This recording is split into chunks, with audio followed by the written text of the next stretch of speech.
মা না চালটা কিন্তু কচুরের মধ্যেই ফেলবি, তোরা যখন অষ্টমঙ্গলে আসবি তখন এই চালেরই কিন্তু রাইস হবে।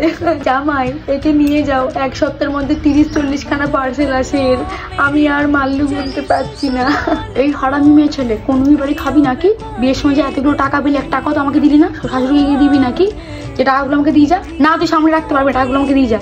এখন তো বিয়ে হয়ে গেছে, সত্যি কথা বলে দিই, রোজ ঘুম থেকে ওঠে 1টার সময়, ব্রেকফাস্ট করে 2টোর সময়, লাঞ্চ করে সন্ধ্যে 7টার সময়, আর ডিনার করে রাত 12টার সময়।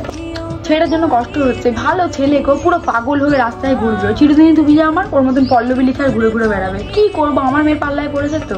বাপরে বাপ, একদিন আমার মেয়েকে ডাল দেখতে বলে গেছিলাম রান্না করে, এসে দেখি রান্নাঘরটাই নেই, পুরো উড়ে গেছে।